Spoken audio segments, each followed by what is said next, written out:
Welcome to my YouTube channel Shreshth classes. और अभी बच्चों ने बताया था कि क्लासेस वगैरह नहीं चल रही हैं, कुछ 10th क्लास के बच्चे थे, उनके लिए मैंने सोचा कि कुछ वीडियोस डालना। तो मैं 10th क्लास के मैथ्स पे ये वीडियो बना रहा हूँ। इसमें मैंने कुछ क्वेश्चंस लिए हैं जो कि चैप्टर 3 से हैं। ठीक है, तो स्टार्ट करते हैं हम। ठीक है, एक क्रिकेट टीम है और ये जो क्रिकेट टीम है, आप पढ़ लीजिए इस क्वेश्चन को, मैं सॉल्व कर दे रहा हूं। क्रिकेट टीम के एक कोच ने 3900 मतलब 3900 रुपए में 3 बल्ले और 6 गेंदें खरीदी हैं। मतलब 3 बैट्स एंड 6 बॉल्स परचेज किया है। कितने में? 3900 में। इसके बाद में उसने एक और बल्ला मतलब बैट्स और उसी की प्रकार की जैसे पहले हमने गेंदें खरीदी थी, वो भी 2 गेंदें उसने 1300 रुपए में खरीदी। अब इसके लिए क्या करना है, हमें ग्राफ भी बनाना है और सॉल्यूशन भी करना है। तो बात करते हैं कि 3 बैट्स और 6 बॉल्स कितने में खरीदी? 3900 का। तो लेट कितने में खरीदी है? हम बैट्स के रुपीस मान लेते हैं। Bats rate equal x and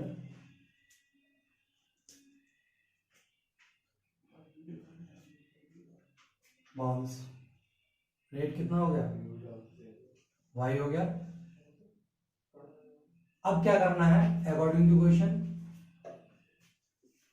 जल्दी से सॉल्व कर देते हैं। 3 तो हमारे पास कितने हैं? बैट्स हैं एंड 6 बॉल्स हैं और ये दोनों के दोनों कितने में आए हैं? 3900 में हमें मिले हैं। ठीक है, तो फर्स्ट इक्वेशन ये हो गई। इसी इक्वेशन को थोड़ा सा हम सॉल्व कर लेते हैं और 3 से डिवाइड कर देते हैं। तो जैसे ही हम 3 से डिवाइड करेंगे इस पूरी इक्वेशन को, या 3 कॉमन ले लेंगे, ऐसा भी कह सकते हैं, इसको कॉमन ले लो, 3 से डिवाइड कर दो। 3 से डिवाइड करेंगे तो ये 3 चला जाएगा, 6 भी 2 टाइम्स हो जाएगा और 3 से 1 और 3 00। ये 3 से डिवाइड हमने कर दिया। तो अब इक्वेशन रिड्यूस होकर कैसे बन गई? Simply solve x + 2y = 1300। इसके बाद में सेकंड कंडीशन है इसकी। सेकंड कंडीशन क्या है क्वेश्चन में? कि जो बैट्स हैं और बॉल्स हैं, इसी प्रकार की बॉल्स हमने कितनी परचेज किए हैं? 2 बॉल्स और 1 बैट।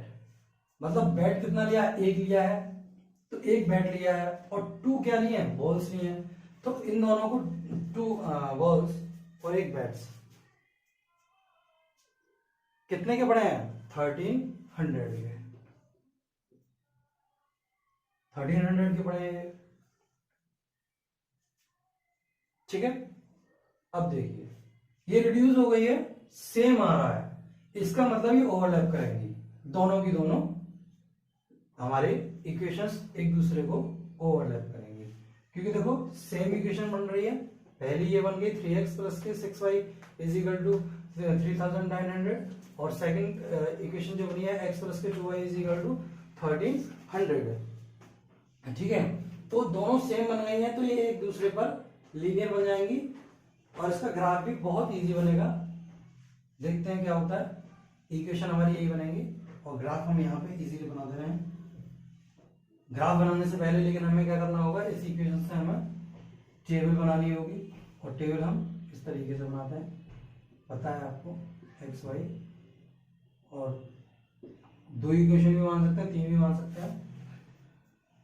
x = कोई एक ऐसी चीज मानो जो कि इस 1300 में से इसको सब्ट्रैक्ट करने के बाद में 2 से डिवाइड हो जाए। ओके, यदि मैं इसको 300 मान लेता हूं, x = मैंने मान लिया 300, तो जैसे ही हमने 300 माना है तो 300 इसमें से सब्ट्रैक्ट होंगे। तो इस तरीके से कर देंगे हम 2y इज इक्वल टू 13 में से 300 को सब्ट्रैक्ट करेंगे तो ये आ जाएगा 1000। 2y इज इक्वल टू, तो y इज इक्वल टू क्या आ जाएगा यहाँ पे 500, तो y की वैल्यू कितनी हो गई 500 हो गई। नेक्स्ट वीक निकालने के लिए क्या करेंगे, x की वैल्यू ऐसी मानेंगे जो कि 2 से डिवाइड हो जाए, ऐसे नहीं मानेंगे जैसे 5 मान लिया तो 13 में से 5 गया तो 800 बचा, जैसे यहाँ 400 नहीं मानना है तो वो पॉइंट्स में आ जाएगी। मान सकते हैं लेकिन हमें सिंपलेस्ट फॉर्म में इसको करना है सॉल्व, तो हम ऐसी वैल्यू मानेंगे जो 2 से हमारी डिवाइड हो जाए इस वाली इक्वेशन में। तो यहाँ पे हमने क्या मान लिया 500 मान लिया, x इज इक्वल टू 500 मान लेंगे तो 2y इज इक्वल टू क्या होगा 13 माइनस के 500, तो क्या हो जाएगा यहाँ पे 800 और 2y और y इज इक्वल टू कितना हो जाएगा 400। तो x की वैल्यू यदि हम 500 मानेंगे तो y की वैल्यू 400 आ जाएगी। बस 2 पॉइंट से भी हमारा ये काम चल सकता है क्योंकि इक्वेशन दोनों की दोनों क्या है सिमिलर है, तो किसमें कोई दिक्कत तो आएगी नहीं, ओरिजिन ये है ही। अब क्या करेंगे, देखो पॉइंट्स बनाने में 1 2 3 नहीं लेंगे क्योंकि हमारे पास 400 और 300 की बात हो रही है, तो यहाँ पे हम 100 में लेंगे। जैसे पहली वाली जो होगी वो 100 की होगी, सेकंड होगी 200 की होगी, फिर 300, फिर ये 400। ओके, ऐसे लेना है। यहाँ पे माइनस में 100 माइनस का 200, 300 माइनस का 400। जल्दी से इसको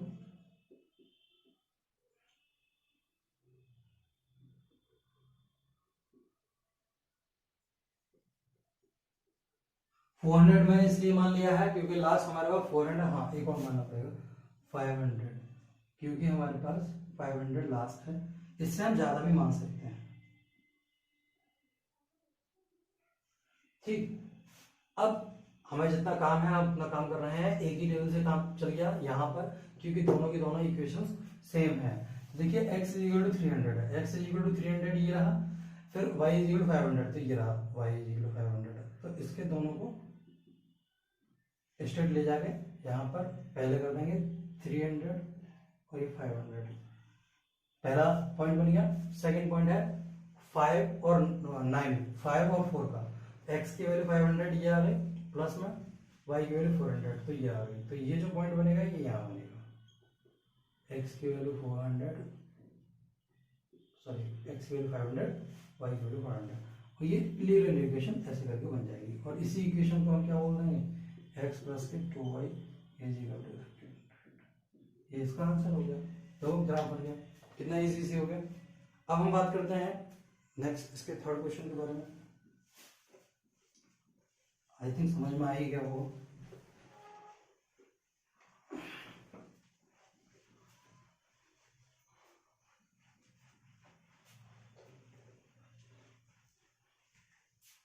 देखो थर्ड इक्वेशन है, इसमें 2 kg सेब है, मतलब 2 किलो सेब और 1 किलो अंगूर का मूल्य किसी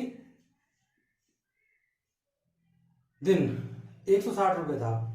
एक महीने बाद 4 किलो सेब और 2 किलो अंगूर का मूल्य 300 रुपए हो जाता है। इस स्थिति को हमें ग्राफ में दिखाना है और इक्वेशन में भी दिखाना है। तो कंडीशन देख लेते हैं हम इसकी क्या है।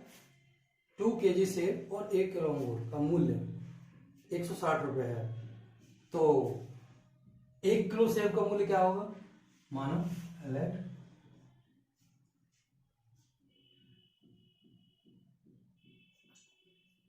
कॉस्ट ऑफ 1 kg क्या है ये सेब Apple, cost of 1 kg Apple x and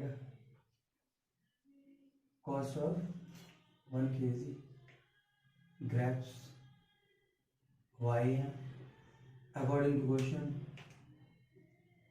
क्या करना है, अकॉर्डिंग टू क्वेश्चन क्या बोला है, जो इसकी कंडीशन लिखी है वो लगा दो कि 2 किलो सेब।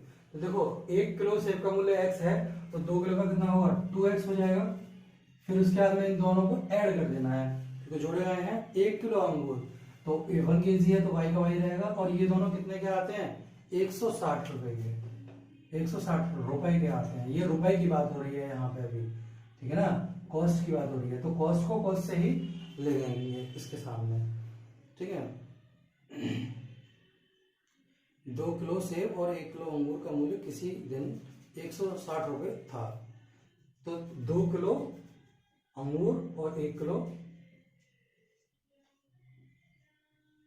160 रुपये एक दिन था। अब 1 महीने बाद 4 किलो सेब और 2 किलो अंगूर का मूल्य 300 रुपये हो जाता है। अब 1 महीने बाद की बात कर रहा है, तो 4 किलो क्या है इसमें, सेब है और 2 किलो अंगूर है, इजिकल टू क्या हो जाएगा यहाँ पर 300। पैसे की बात हो रही है यहाँ पर कि पहले 2 किलो सेब और 1 किलो अंगूर का मूल्य था 160 रुपये। 1 महीने बाद हो गया है 4 किलो सेब और 2 किलो अंगूर का मूल्य 300 रुपये। अब इसको हमें डिफाइन करना है, ठीक है। ये तो आपको समझ में आ ही गया होगा। तो बनाने के बाद में केवल और केवल ग्राफ रह जाता है हमारा, क्योंकि इसमें सॉल्व हो जाते हैं। ग्राफ के लिए सबसे पहले हमें टेबल बनानी पड़ती है, और टेबल आपको पता ही है कि अपनी तरफ से कोई भी वैल्यू हम मान सकते हैं एक्स वाई की। जैसे कि ये इक्वेशन है 2x + y = 160। तो x की कोई ऐसी वैल्यू मानो जो कि मल्टीप्लिकेशन के बाद में चली जाए। तो यहाँ पर हम x की वैल्यू 50 मान लेते हैं, x की वैल्यू 50। तो देखो 50 जैसे ही मानेंगे तो 50 का 2 में मल्टीप्लिकेशन करेंगे कितना हो जाएगा 100 अगर 160 में से जाएगा। देखो मैं यहाँ पे सॉल्व भी कर दे रहा हूँ कि 2 × 50 प्लस के y = 160। तो ये 100 हो गया, तो y = क्या आ जाएगा 160 माइनस के 100 = 60। तो इसकी वैल्यू y कितनी है 60 है। अब तुम ये बताओ, ये कहोगे कि यहाँ पर x की वैल्यू 50 ही क्यों मानी है। 50 इसलिए मानी है क्योंकि हमें 100 के आसपास पहुंचना है, मतलब 160 के आसपास पहुंचना है, इसलिए मानी है। यहाँ पे सेकंड में मैं कितनी मान लूंगा x की वैल्यू 60 मान लूंगा। तो देखो यहाँ पे 60 टू जा कितना हो जाएगा 120, और 120 अगर इसमें जाएगा तो y की वैल्यू कितनी आएगी 40 आ जाएगी।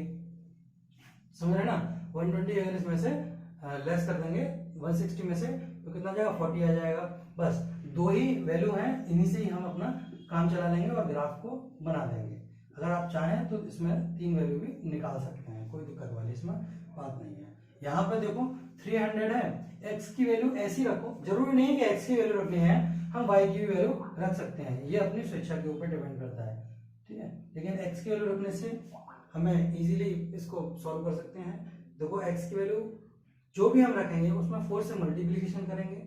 तो ऐसी कोई रखो, जैसे हमने यहाँ पे मान लिया x की वैल्यू 25 मान ली, ठीक है ना। तो 25 जब हम x की वैल्यू मानेंगे तो 4 × 25 अपनी तरफ से रखा है हमने, इसमें कोई भी दबाव नहीं है। तो 25 चौका कितना हो गया 100, 2y = 300। तो 2y = क्या होगा 300 माइनस के 100 = 200। 2y = क्या होगा 2 से ये 100 हो गया, ठीक है। तो x की वैल्यू कितनी मानेंगे 25 मान लेंगे, तो y की वैल्यू कितनी आ जाएगी 100 आ जाएगी। इसी तरीके से यहाँ पे देखो मैं 50 मान ले रहा हूँ, अब x की वैल्यू कितनी 50, और जैसे ही हमने 50 मानी तो क्या होगा 50 से 54 200 हो जाएगा। 200 अगर इसमें से जाएंगे किसमें से 300 में से, तो 100 और 2 से डिवाइड करेंगे तो यहाँ पर भी 50। इसी तरीके से हम इसको निकाल सकते हैं। ओके, यहाँ पर कितनी वैल्यू आ गई 50 आ गई। अब बात करते हैं नेक्स्ट, यहाँ पर अगर हमने माना कि वैल्यू मान ली 40, तो 40 मानेंगे तो कितना हो जाएगा 160 हो जाएगा। जैसे ही यहाँ पे हमने वैल्यू मानी 40, 4 × 40 प्लस के 2y = 300, तो y की वैल्यू निकालनी है। देखो यहाँ पे 160 आ गया प्लस के 2y = 300। अब 300 में से 160 को सब्ट्रैक्ट करेंगे तो कितना आ जाएगा 140 आ जाएगा, 2 से काट देंगे तो 70 आ जाएगा y की वैल्यू। ओके, तो यहाँ पे देखो x की माना 40 माना था तो y = 70। इनमें से कोई सी भी दो वैल्यू ले लो और इसे सॉल्व कर लो। तो मैं इन दोनों वैल्यूज को लूंगा क्योंकि यहाँ पे 25 है, और भी कुछ वैल्यूज मान सकते हैं। तो चलो ठीक है, ग्राफ बनाते हैं। ग्राफ के लिए देखो यहाँ पर 10-10 का डिफरेंस आ रहा है, 40, 50, 70। इसमें भी 10-10 का डिफरेंस आ रहा है, इसमें भी 40, 50, 70 आ रहा है। तो इसलिए हम इसको 10 में मानेंगे, ठीक है, पहले 100 में आना था, तो बस 20, 30, 40, 50 माइनस में मान लेंगे 10, 20, 30, 40।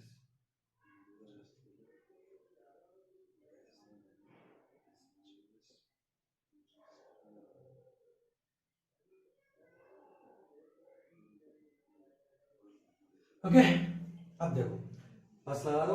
फर्स्ट ये टेबल का किससे थी, फ्रॉम इक्वेशन 1 से थी, और ये किससे थी, from equation 2, equation 1 and equation 2। अब इसको अप्लाई करना है, ये सारी की सारी वैल्यूज माइनस में है, x इज इक्वल टू 50 ये आ गया यहाँ पर, y इज इक्वल टू 60, तो यहाँ पर ये 60 तक ले लेंगे यहाँ पर,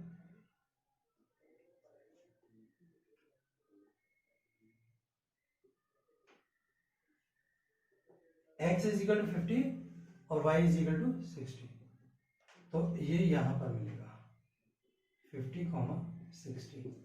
एक सेकंड कौन सा है, x is equal to 60, x is equal to 60, y is equal to 40, तो ये मिलेगी यहां x 60, 40, तो ये लाइन हो जाएगी पहली ऐसे करके। इस लाइन को हम 2x plus y is equal to 160, 2x plus के वाई इज इक्वल टू 160 हो गया।